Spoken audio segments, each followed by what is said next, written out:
So many questions for Nancy, but I will pick two to begin. First, how do you find a doctor?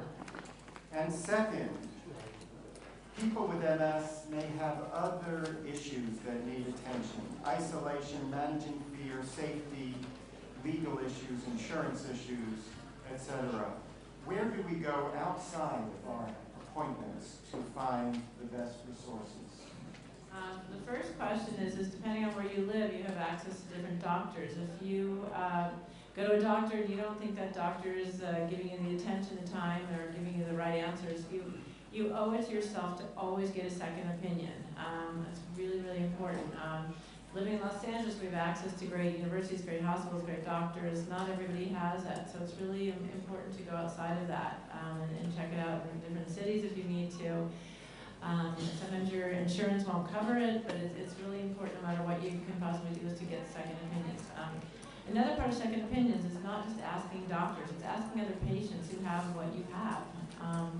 So many other people, so many doctors here, they do not have MS themselves, so they don't know exactly how it feels. But I think it's really important to talk to other people who have what you have and understand how that particular medicine works on them, the side effects that they've had. And I think there's an interesting camaraderie, and it's really important to know that.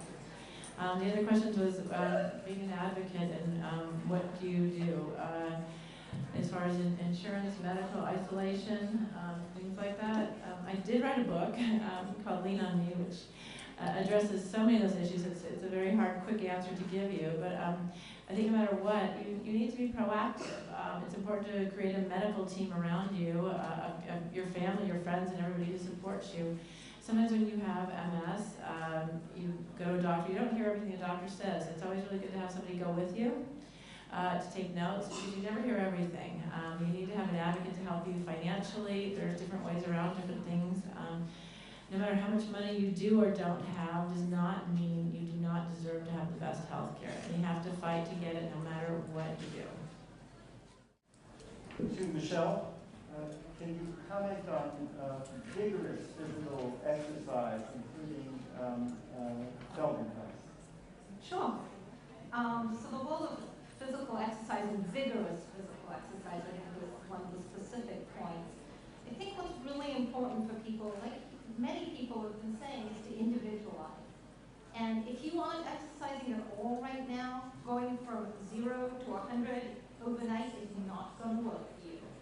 And so it's a building up process, a little more, and a little more, and a little more to find what's right for you.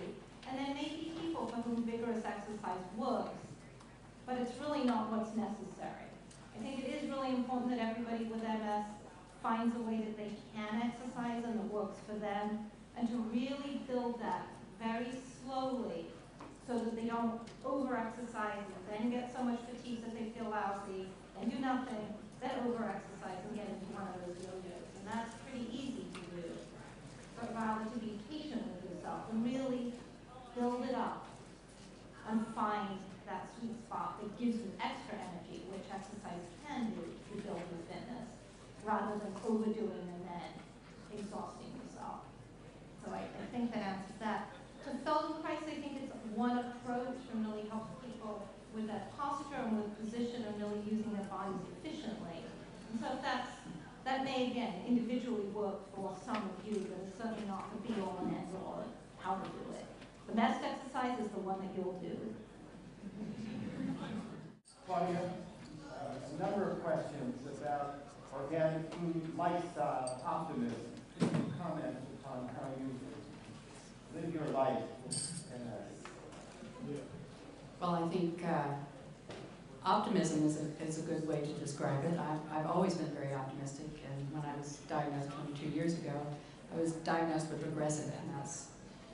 And I decided to change my life, so I did. I moved from hot Texas to Aspen, Colorado, and I cooled off, and I got better, and I started hiking and doing all the wonderful things that you can do. But life changes and throws you curves. So the best thing you can do is stay positive, find out all the information you can, go on the internet, read everything, and you are your own best resource. So just stay positive and keep living. If you're going to live, keep living. And I asked Adam to comment upon strategies for lifestyle improvement as well that can perhaps affect the immune system function. Again, I have read Nancy's book, and I would recommend you look at it. It is sort of a roadmap to many of the questions. To get the longer versions.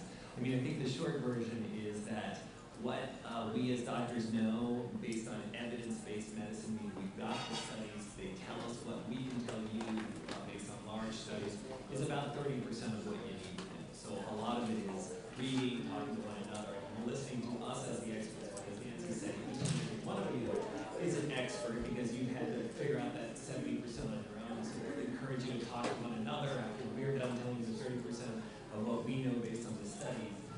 That's very important. I will tell you as well that exercise, can't emphasize it enough. There have been studies that have done and looked at exercise, comparing it to Zoloft, an antidepressant, and exercise did just as well as Zoloft did. We know that exercise increases the number of new neurons in the brain. Again, the problem is that to do that study, they had to recruit 10 depressed patients to find one who would be willing to exercise 3 times a week. Again, I think it's a great point that Dr. Cameron makes that the right lifestyle is the lifestyle that you keep working on. I mean, the worst thing to do is to keep at a failed solution. If what you're doing isn't working day after day after day, then don't expect a different result unless you find something different to approach it. So keep working on it, keep trying to find out more information and find ways of managing what it is you're up against. Thank you. There are 7 questions on CCSVI, the vein liberation procedure as it's been termed. This is a hypothesis or an idea that the veins may be abnormal in people with MS, and correcting the veins through putting little catheters up the neck can solve some of MS problems. How many in the audience have heard about this? It is a very big deal indeed on Google and on the internet, and it highlights not only the information, but the confusing information and sometimes the misinformation that we all get on the internet because there really is no filter. I feel very strongly about this because one of my patients, a healthy 30-year-old astronomer, had a complication from the procedure that was life-threatening and required open-heart surgery to remove a piece of metal that was put in the vein. Another patient in Colorado died from the blood thinners related to this procedure.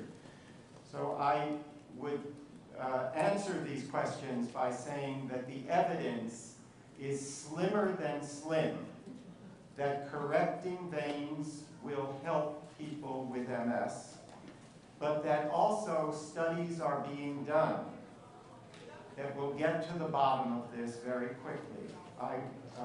There are 3 papers that failed to replicate this finding that are currently in press. So I would answer these letters by asking as firmly as I can not to get involved with these procedures. Those of us who have gray hair know that there have been similar things in the past that haven't stood the test of time. Bee stings, Nancy mentions. There was a school of thought in England that if you had a neurosurgical operation on the back of the brain, it would cure MS, and so many Europeans went for that procedure.